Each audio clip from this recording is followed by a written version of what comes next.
let's talk. And that, you can't beat it. That you're truly making a difference. And that is phenomenal, that people trust you. And my name is Elvin Box. I'm a freelance international construction consultant. I had what is termed a PSA, prostate specific antigen test. It came back what is termed elevated, meant nothing to me. He immediately sent me off to see the urologist, knows all about prostate cancer. And the long and the short of it was caught in the nick of time. On initially being told I had cancer, that the hearing is crystal clear for those seconds. Your hearing is crystal clear. And then as soon as he said it, you're not listening anymore. Now what do? Why does it, trying to make sense of it. And then I blurt out, is this terminal? I didn't know what to expect.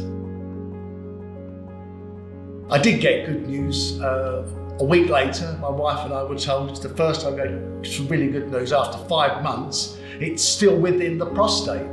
The bad news is you've only got a month to make your mind up what you're going to do. I've got the 2 choices for you, but you've only got a month to make your mind up. We're going to have to work really quickly.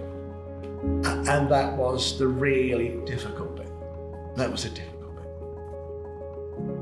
bit. Prosectomy is the operation to remove the prostate that has the tumour within. So it gets called radical, and the prostate is removed in its entirety, and the intention is to take the tumour with it. The physical impact of a prostatectomy is that number 1, you will no longer be able to create sperm. Number 2, you will no longer be able to ejaculate. That's fact, they've gone. After that, it's all down to how well the surgery went and how well you apply yourself to get back. Yeah, the hardest part about breaking the news that I had cancer was that I keep saying the word cancer. Yeah, I kept it to the minimum amount of people I was going to tell, but it always, every flipping time, is that I've got cancer. And so it was telling them I've got cancer and having to listen to myself say it. The rest of my friends, with all due respect to them, they didn't need to know. I didn't need sympathy, I needed to focus. My biggest fear is that the tumour reappears and there's no way of preventing its growth. Each time I have a blood test and it comes back undetectable, I cry. Is cancer talk taboo? The answer to that is yes. One of the challenges is that we don't know enough about cancer. People only find out about cancer when they're actually diagnosed with it, really. The best way is to remove any barriers to talking, and I want to permit it and to enable it and actually to facilitate it. If you're going to be talking about stuff it's uncomfortable to talk about, and it'd be wonderful if as grown-ups we could have adult discussions. In my experience, men find it hard to talk, specifically in the construction industry, because not all guys find the words that they want and need to express feelings and fact. It's not easy. The biggest eye-opener is when I go onto construction sites and I talk to guys about my experience. And very, very quickly they understand this is to be very open, very honest and very candid.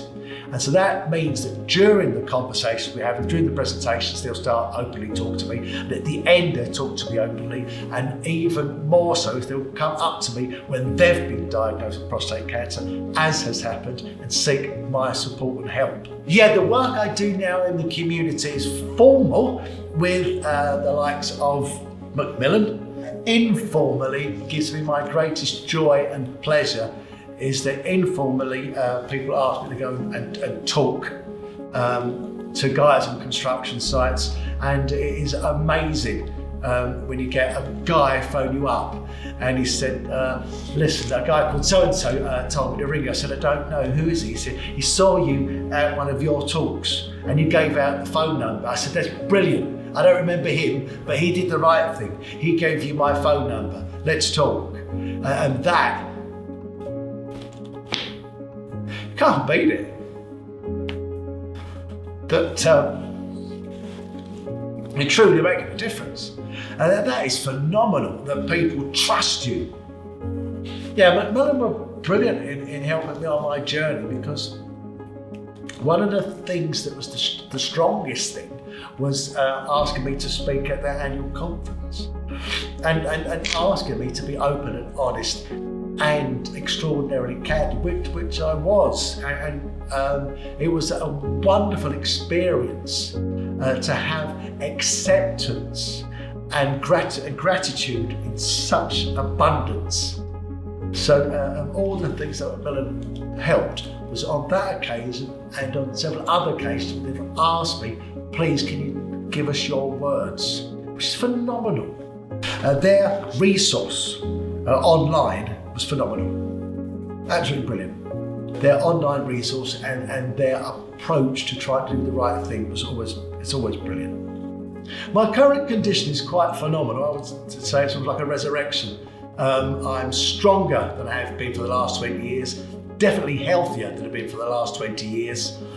And also now my mental health is stronger than it has ever been. It's nothing short of a resurrection. The overarching feeling is this is one glorious life. I never want to leave this life. I've got to, but I want to make sure that I go screaming and kicking, and it's a long time yet. Overarching feeling, the key thing is God life. This is good. Life is absolutely glorious and beautiful, and I never want it to end.